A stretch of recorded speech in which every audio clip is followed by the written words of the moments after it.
Trump may be great for our country, who knows? But if that greatness comes at the expense of others, if it thrives on exclusion, then it is not greatness at all. It is a tragedy. Love would build differently. America did not introduce the world to the concept of owning land. It introduced it to the native peoples, whose way of life was rooted in belonging rather than possession. The settlers, fleeing the failures of European systems, did not escape the scarcity-driven mindset they sought to leave behind. Instead, they imposed it, turning land into property, replacing stewardship with ownership, and severing the sacred bond between people and the whole of life. Yet, in that same contradiction, America also introduced the idea of a nation that could be home to all races and creeds, a radical vision that remains unfinished. This paradox is what we must untangle, not by picking sides, but by clarifying a path forward that the world can get behind. Ownership, as it exists today, is a relic of scarcity thinking, a belief that taking secures power. But true power is not in possession, it is in creation, in interconnection. The billionaire class, obsessed with accumulation, seldomly act out of this, but we are all about to learn it. This is not a time to retreat into division. It is a time to see our reflections clearly. If we truly grasped our interconnectedness, we would want more for our neighbor, not less, knowing that giving does not diminish us and taking does not make us more. The lesson before us is not about choosing between ideologies, but about transcending them altogether, recognizing that what was once built on separation can only be healed through a return to wholeness. What vision do you hold? What vast world do you long to create? Now, imagine you had an eternity to participate in its becoming. I remember being a child, having fine, light hair that grew in from the sides onto my forehead. I knew it would change, that it had to recede, but I couldn't picture it happening, and so I couldn't imagine its existence in the future. This is how creation unfolds. We cannot always see what is inevitable, yet it is already on its way. You have lifetimes to delight in your desires, and you can begin now, in their current state.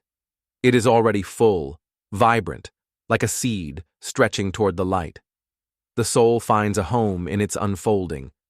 Completion isn't ahead, its state is eternally whole. And now, the morning inspiration begins to fade.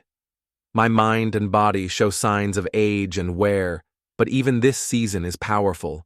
Our dreams have not passed, they are still ours, just as time is what we make of it, much like the eternal quality of our spirit.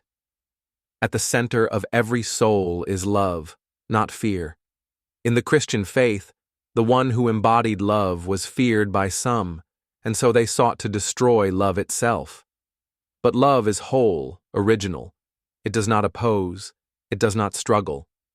Fear, by contrast, is a reaction, a shadow cast by the absence of understanding. If fear had true awareness, it would dissolve. If you live in fear, your greatest terror is not suffering, not loss. It is love itself. And what can you do with that? Love allows fear to exist, but does not recognize it, much less bow to it.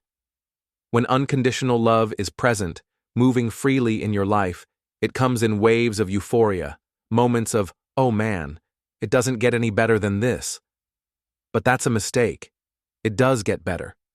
More people than ever are working to bring beauty, healing, and expansion into the world.